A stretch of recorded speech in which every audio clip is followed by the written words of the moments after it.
Hello friends, कैसे हो। GK 2020 YouTube channel की एनसीईआरटी वीडियो सीरीज में आप सभी दोस्तों का हार्दिक स्वागत है। और यह दूसरे पार्ट में हमने इंडियन कॉन्स्टिट्यूशन एंड पॉलिटी को कंटिन्यू किया है। बहुत ही मजेदार तरीके से यह वीडियो हमने तैयार किया है। यह वीडियो आप लास्ट तक देखें।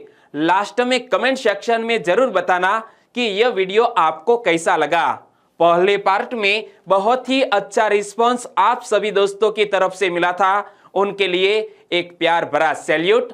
और हमने इस लेक्चर में संविधान सभा का निर्माण कैसे हुआ, संविधान के निर्माण की प्रक्रिया कैसे आगे बढ़ी, उनके बारे में चर्चा की है। और यहाँ इस वीडियो में हमने बेस बनाया है कक्षा 6 से लेकर कक्षा 12 तक के एनसीईआरटी टेक्स्ट बुक को। और इसलिए बहुत ही महत्वपूर्ण यह वीडियो आप लास्ट तक देखें। नीचे कमेंट सेक्शन में जरूर बताना कि यह वीडियो आपको कैसा लगा। चलिए बिना वक्त गवाए कंटिन्यू करते हैं। 9 दिसंबर 1946 को संविधान सभा की प्रथम बैठक नई दिल्ली स्थित काउंसिल चैम्बर के पुस्तकालय भवन में हुई। और सभा के सबसे बुजुर्ग सदस्य कौन थे? डॉक्टर सच्चिदानंद सिन्हा। और डॉक्टर सच्चिदानंद सिन्हा को यह संविधान सभा का अस्थायी अध्यक्ष चुना गया। और मुस्लिम लीग ने बैठक का बहिष्कार किया और पाकिस्तान के लिए बिल्कुल अलग संविधान सभा की मांग प्रारंभ कर दी थी। किसने? मुस्लिम लीग ने पाकिस्तान के लिए बिल्कुल अलग संविधान सभा की मांग प्रारंभ कर दी थी। और संविधान सभा के सबसे बुजुर्ग सदस्य कौन थे? डॉक्टर सच्चिदानंद सिन्हा। चलिए यह इंफॉर्मेशन को बेस बनाते हुए एक मजेदार क्वेश्चन आपकी स्क्रीन पर। संविधान सभा की प्रथम बैठक कहां हुई थी? ऐसा क्वेश्चन एग्जामिनेशन में पूछ लिया जाए तो संविधान सभा की प्रथम बैठक कहां हुई थी? नई दिल्ली स्थित काउंसिल चैम्बर के पुस्तकालय भवन में। और संविधान सभा के सबसे बुजुर्ग सदस्य कौन थे? आपने याद रख लिया है।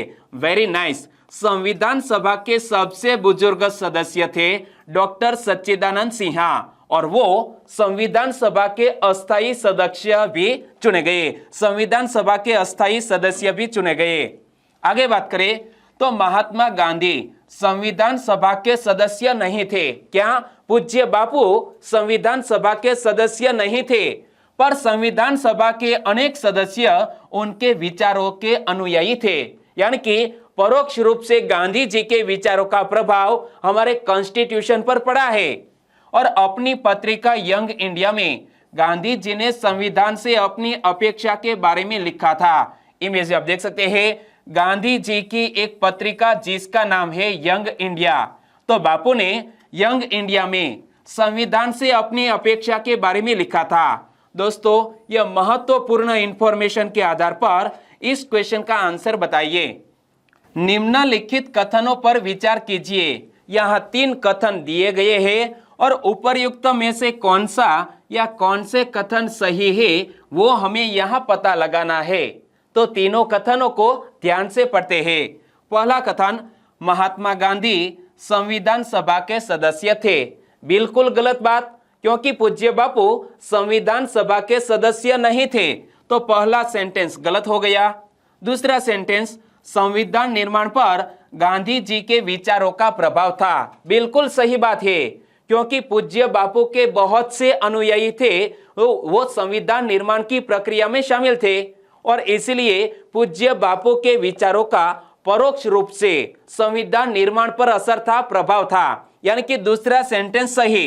तीसरा सेंटेंस, नवजीवन में गांधी जी ने संविधान से अपनी अपेक्षा के बारे में लिखा था। यहाँ कुछ गलत है, क्योंकि पूज्य बापू ने नवजीवन में नहीं बल्कि यंग इंडिया में लिखा था कि संविधान कैसा होना चाहिए।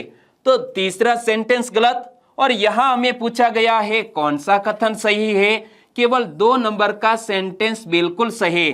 तो हमारा आंसर बन जाता है ऑप्शन बी। अगला क्वेश्चन, भारतीय संविधान लिखने वाली सभा में कितने सदस्य थे? भारतीय संविधान लिखने वाली सभा में 299 यानी कि 299 सदस्य थे। और 1928 में ही मोतीलाल नेहरू और कांग्रेस के 8 अन्य नेताओं ने भारत का एक संविधान लिखा था। कब? 1928 में मोतीलाल नेहरू और कांग्रेस के 8 अन्य नेताओं ने मिलकर भारत का एक संविधान लिखा था। और 1931 में कराची में हुए भारतीय राष्ट्रीय कांग्रेस के अधिवेशन में एक प्रस्ताव में यह रूपरेखा रखी गई थी कि आजाद भारत का संविधान कैसा होगा। आपने यह इंफॉर्मेशन याद रख ली है तो अगला क्वेश्चन आपकी स्क्रीन पर आएगा कि 1928 में किसने कांग्रेस के 8 अन्य नेताओं के साथ मिलकर भारत का एक संविधान लिखा था। 1928 में कांग्रेस के 8 सदस्यों के साथ मिलकर किसने? आपने याद रख लिया है, वेरी नाइस,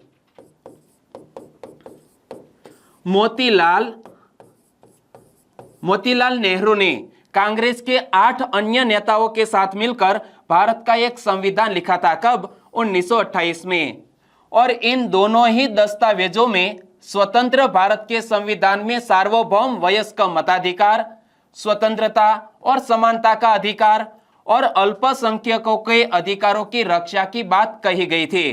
कब कब? 1928 में और 1931 में जब जब संविधान के निर्माण के बारे में विचार किया गया तब तब सार्वभौम वयस्क मताधिकार, स्वतंत्रता और समानता का अधिकार और अल्पसंख्यकों के अधिकारों की रक्षा की बात कही गई थी। और संविधान सभा द्वारा संविधान का निर्माण किया गया था। संविधान सभा में जवाहरलाल नेहरू ने 13 दिसंबर 1946 को एक उद्देशिका पेश की थी। किसने? हमारे भारत देश के पहले प्रधानमंत्री, तब वो प्रधानमंत्री नहीं थे, जवाहरलाल नेहरू जी ने 13 दिसंबर 1946 को एक उद्देशिका पेश की थी। और इसी उद्देशिका से जुड़ा हुआ जो प्रस्ताव था वह संविधान निर्माण के अंतिम चरण प्रस्तावना के रूप में संविधान में शामिल किया गया। यानी कि सबसे पहले उद्देशिका के रूप में जो एक प्रस्ताव रखा गया था उसका स्वीकार संविधान निर्माण में अंतिम चरण में स्वीकार किया गया, जो हमारी प्रस्तावना यानी कि प्रेमलम बनी। तो बताइए इस क्वेश्चन का आंसर। संविधान सभा में किसने 13 दिसंबर 1946 को एक उद्देशिका पेश की थी? संविधान सभा में किसने 13 दिसंबर 1946 को एक उद्देशिका पेश की थी? जवाहरलाल नेहरू जी ने। यानी कि इस क्वेश्चन का सही आंसर होगा ऑप्शन ए। और संविधान सभा का विचार सर्वप्रथम स्वराज पार्टी ने वर्ष 1934 में दिया था। किसने? संविधान सभा का विचार सबसे पहले स्वराज पार्टी ने वर्ष 1934 में दिया था।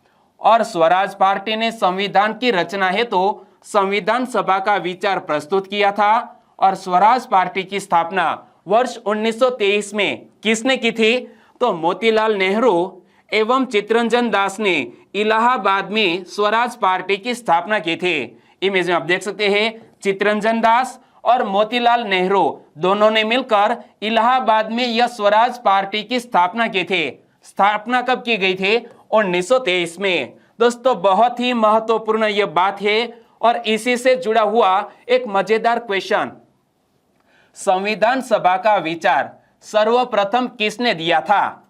हमने हाल ही में पढ़ा कि संविधान सभा का विचार सर्वप्रथम किसने दिया था? स्वराज पार्टी ने दिया था। और स्वराज पार्टी ने यह विचार कब दिया था? 1934 में। स्वराज पार्टी का गठन किसने किया? यह क्वेश्चन एग्जामिनेशन में पूछ लिया जाए तो आप क्या आंसर देंगे कि स्वराज पार्टी की स्थापना किसने की थी? विथ इमेज मैंने आपको बताया।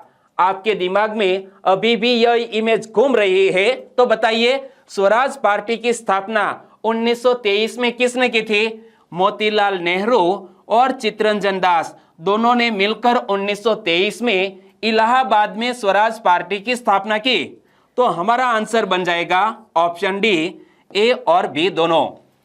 और संविधान सभा के विचार का औपचारिक रूप से प्रतिपादन किसके द्वारा किया गया? यह क्वेश्चन एग्जामिनेशन में आए तो आप क्या आंसर देंगे कि संविधान सभा के विचार का औपचारिक रूप से प्रतिपादन किसके द्वारा किया गया था? औपचारिक रूप से प्रतिपादन किया गया है M.N. रॉय द्वारा। किसके द्वारा? M.N. रॉय द्वारा। दोनों क्वेश्चन में कंफ्यूजन न हो इसीलिए रिपीट कर लेते हैं कि स्वराज पार्टी की स्थापना किसने की थी? मोतीलाल नेहरू और चित्तरंजन दास ने। और संविधान सभा का विचार सर्वप्रथम किसने दिया था? स्वराज पार्टी ने 1934 में। लेकिन क्वेश्चन यह पूछ लिया जाए कि संविधान सभा के विचार का औपचारिक रूप से प्रतिपादन किसके द्वारा किया गया? M.N. रॉय द्वारा। और 1947 में जब भारत आजाद हुआ तब भारत के गवर्नर जनरल कौन थे? इमेज आप देख सकते हैं। जब हमारा भारत देश आजाद हुआ तब हमारे भारत देश के गवर्नर जनरल थे लॉर्ड माउंटबेटन। कौन? Lord Mountbatten. और स्वतंत्र भारत के पहले भारतीय गवर्नर जनरल कौन थे? दोस्तों यहां शब्दों को पकड़ना होगा कि 1947 में भारत आजाद हुआ तब भारत के गवर्नर जनरल कौन थे? Lord Mountbatten. लेकिन स्वतंत्र भारत के पहले भारतीय गवर्नर जनरल कौन थे? तो हमारा आंसर होना चाहिए सी, राजगोपालाचारी, यानी कि चक्रवर्ती राजगोपालाचारी हमारे स्वतंत्र भारत के पहले भारतीय गवर्नर जनरल बने थे। और संविधान सभा ने संविधान का स्वीकार कब किया? संविधान सभा ने संविधान का स्वीकार किया 26 नवंबर 1949 को। और संविधान लागू कब हुआ? 26 जनवरी 1950 को, यानी कि एग्जैक्ट 2 महीने के बाद हमारा संविधान लागू हो गया। तो बताइए, आपने हाल ही में ये चारों क्वेश्चन के आंसर दिए, तो बताइए इस क्वेश्चन का आंसर। 1952 में हमारे देश के संविधान के अनुसार विधिवत निर्वाचित देश के प्रथम राष्ट्रपति कौन बने थे? हमारे भारत देश के विधिवत यानी कि चुनाव किया गया और बाद में हमारे भारत देश के राष्ट्रपति बने। तो हमारे भारत देश के प्रथम राष्ट्रपति कौन बने थे? डॉक्टर सर्वपल्ली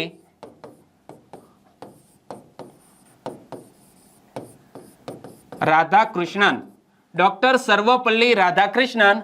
यह संविधान निर्माण के बाद विधिवत निर्वाचन हुआ और देश के प्रथम राष्ट्रपति बने। कौन? डॉक्टर सर्वपल्ली राधाकृष्णन।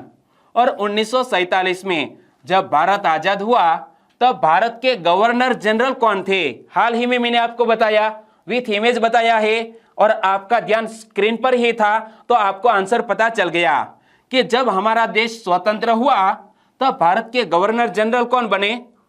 बताइए, बोलिए। अच्छा, लॉर्ड माउंटबेटन। वेरी नाइस, आपका ध्यान यहीं पर ही है, यह हमें पता चल गया। तो चलिए इस क्वेश्चन का आंसर, स्वतंत्र भारत के पहले भारतीय गवर्नर जनरल कौन थे? यहां हमें पूछा गया है स्वतंत्र भारत के प्रथम भारतीय गवर्नर जनरल कौन बने थे? श्री सी यानी कि चक्रवर्ती राजगोपालाचारी। ओके, सी राजगोपालाचारी स्वतंत्र भारत के पहले भारतीय गवर्नर जनरल बने थे। और संविधान सभा ने संविधान का स्वीकार कब किया? संविधान सभा ने संविधान का स्वीकार 26 नवंबर 1949 को किया। और संविधान लागू कब हुआ?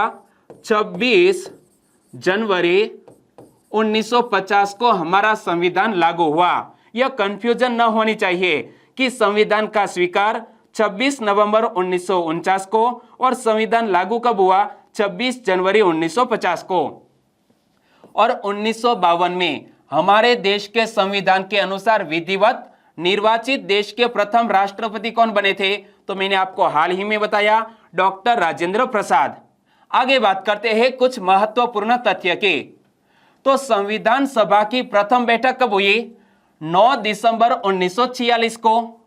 और जब संविधान सभा की प्रथम बैठक हुई तब हमारे भारत देश के संविधान सभा के अस्थायी अध्यक्ष कौन बने? डॉक्टर सच्चिदानंद सिन्हा।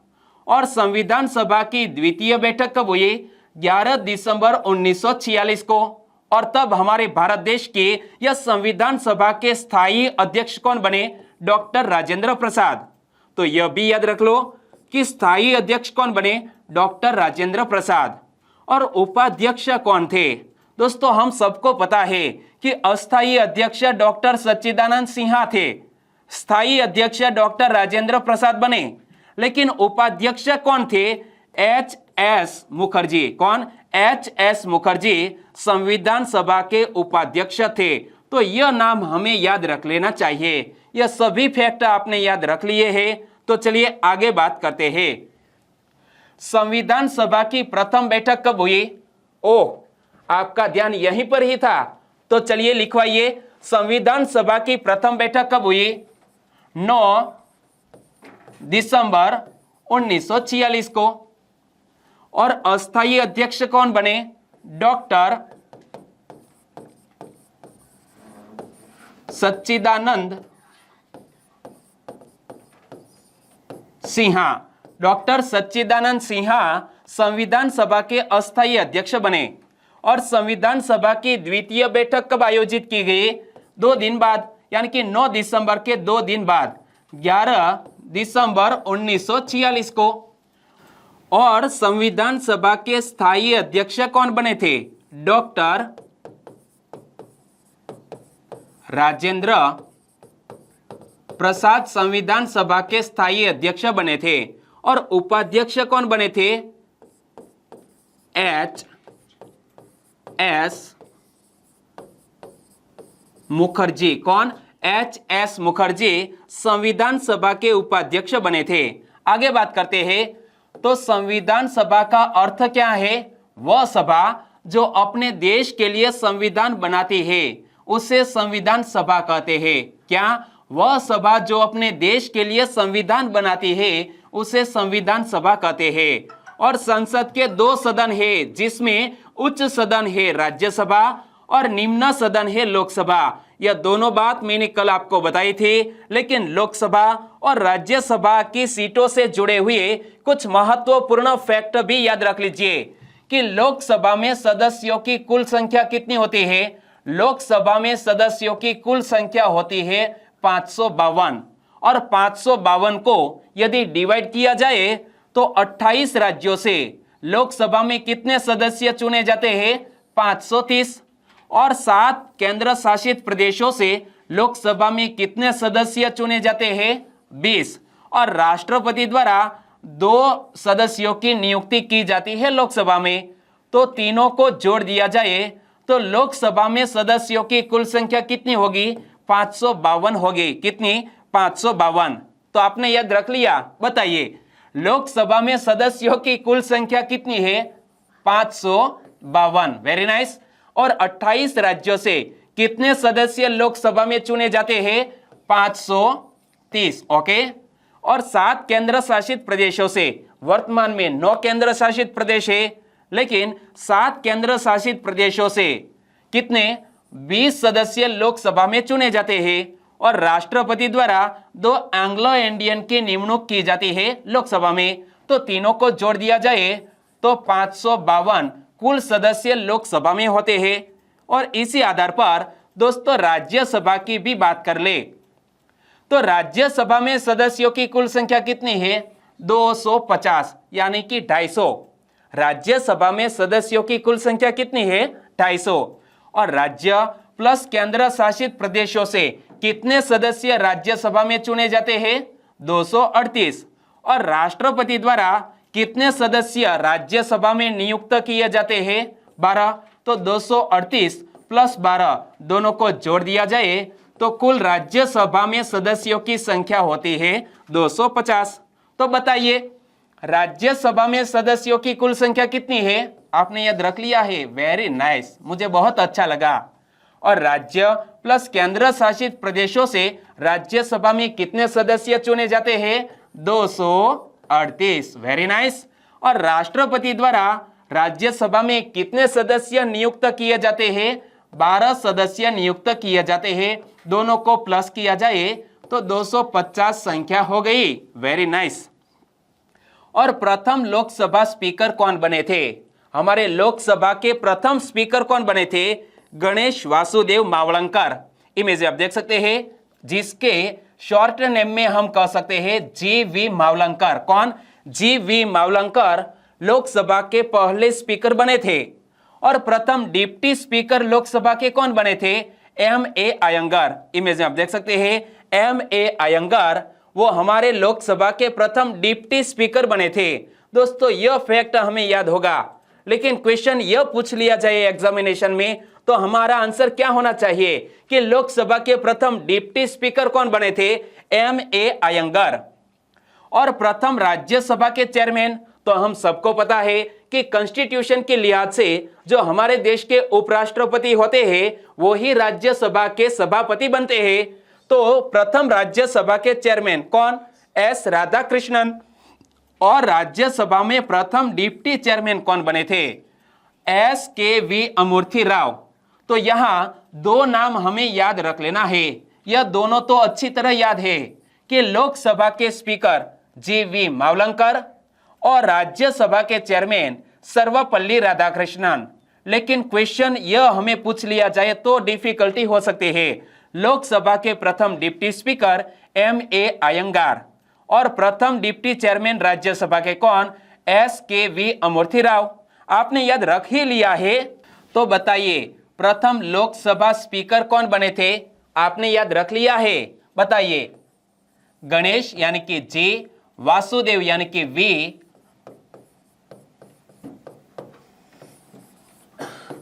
गणेश वासुदेव मावलंकर वो लोकसभा के प्रथम स्पीकर बने थे। और प्रथम डिप्टी स्पीकर कौन बने थे लोकसभा के? मैंने आपको बोला था कि लोकसभा के डिप्टी स्पीकर का नाम मत भूलिएगा, आपको याद है, लिखवाइए। M.A. अयंगार। कौन? M.A. अयंगार लोकसभा के प्रथम डिप्टी स्पीकर बने थे। और राज्यसभा के प्रथम चेयरमैन कौन बने थे? हमारे देश के उपराष्ट्रपति ही राज्यसभा के चेयरमैन बनते हैं।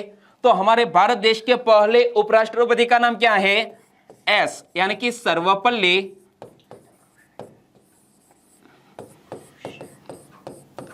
सर्वपल्ली राधाकृष्णन हमारे राज्यसभा के पहले चेयरमैन। और राज्यसभा के प्रथम डिप्टी चेयरमैन कौन बने थे? यह नाम थोड़ा डिफिकल्ट था, थोड़ा लंबा भी था। कौन? S.K.V.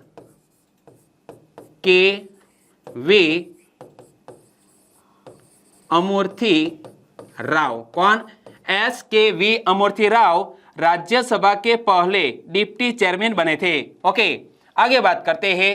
तो संविधान की प्रमुख विशेषताएं एवं उद्देशिका की चर्चा करें।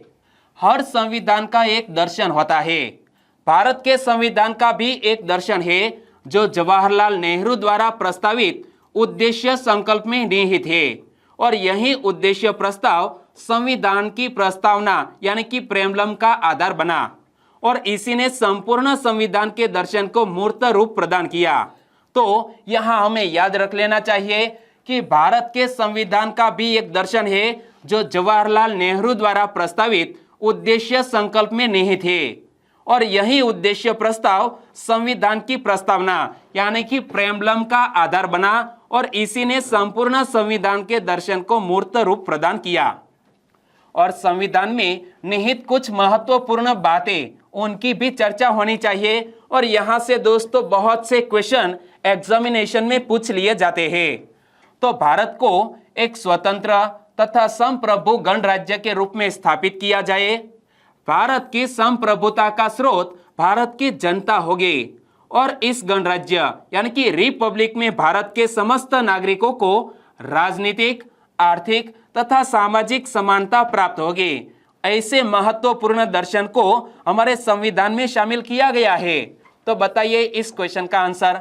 संविधान के तहत भारत के समस्त नागरिकों को कौन सी समानता प्राप्त है? राजनीतिक समानता प्राप्त है, आर्थिक समानता भी प्राप्त है, सामाजिक समानता भी प्राप्त है। तो संविधान के तहत हमारे भारत के समस्त नागरिकों को यह सभी समानता प्राप्त है। तो हमारा आंसर आएगा उपर्युक्त सभी। और भारत के समस्त नागरिकों को विचार व अभिव्यक्ति यानी कि थॉट एंड एक्सप्रेशन की स्वतंत्रता है। संस्था यानी कि ऑर्गेनाइजेशन बनाने का अधिकार है। कोई व्यवसाय यानी कि प्रोबेशन भी शुरू कर सकते हैं। किसी भी धर्म यानी कि रिलीजन तथा मत यानी कि सेक्ट को मानने या न मानने की स्वतंत्रता होगी। और हमारे भारतीय संविधान की विशेषताएं यानी कि हमारे भारतीय संविधान का निर्माण किया गया तब हमारे कानूनविदों ने बहुत से देशों का कॉन्स्टिट्यूशन अच्छी तरह पढ़ा और उन देश में से जो अच्छी बातें थी वो हमारे संविधान में शामिल की गई। तो आने वाला जो लेक्चर हमारा होगा वो इसी बेस पर आधार होगा कि किस देश के संविधान से हमारे भारत देश के संविधान में क्या लिया गया है। यह हमारा अगला वीडियो होगा। बहुत ही मजेदार लेक्चर आने वाला है, देखना मत भूलिएगा। हम बात करते हैं भारतीय संविधान की विशेषताएं की। तो हमारे संविधान ने विभिन्न स्रोतों से प्रेरणा ली है, अर्थात ज्ञात संविधानों की उन बातों को भारतीय संविधान में शामिल किया गया है जो भारतीय परिस्थितियों के अनुसार उपयुक्त थी। उदाहरण के लिए ब्रिटेन के संविधान से हमारे भारतीय संविधान में क्या लिया गया है? संसदीय शासन व्यवस्था को लिया गया है। और एग्जामिनेशन में ऐसे क्वेश्चन भी पूछ लिए गए हैं कि संसदीय शासन व्यवस्था को किस देश के संविधान से भारतीय संविधान में शामिल किया गया है। तो मैंने आपको बताया कि ब्रिटेन देश की संसदीय शासन व्यवस्था को हमारे भारत के संविधान में शामिल किया गया है। और भारतीय संविधान वृहत रूप से लिखित संविधान है। संविधान की सर्वोच्चता इसकी एक प्रमुख विशेषता है, जिसका अर्थ है कि कोई भी कानून या आदेश संविधान के विरुद्ध जारी नहीं किया जा सकता और संशोधनों की प्रक्रिया के आधार पर यह अनम्य और नम्य संविधानों का मिश्रण है। भारतीय संविधान एकात्मकता की ओर उन्मुख संघीय संविधान है। तो बताइए इस क्वेश्चन का आंसर। भारतीय संविधान के संदर्भ में कौन सा कथन सही है? यहाँ दो सेंटेंस है, दोनों को ध्यान से पढ़ते हैं कि भारतीय संविधान एकात्मकता की ओर उन्मुख संघीय संविधान है, बिल्कुल सही बात। भारतीय संविधान वृहत रूप से लिखित संविधान है। हमारा भारत देश का जो संविधान है वो वृहत रूप से एक लिखित संविधान है, यानी कि दोनों सेंटेंस बिल्कुल सही है। और यहां हमें पूछा गया है कौन सा कथन सही है? 1 और 2 दोनों कथन सही है। हमारा आंसर आएगा ऑप्शन सी। और संविधान के अनुपूरक विधायन की शक्ति संसद को दी गई है। क्या? संविधान के अनुपूरक विधायन की शक्ति किसको दी गई है?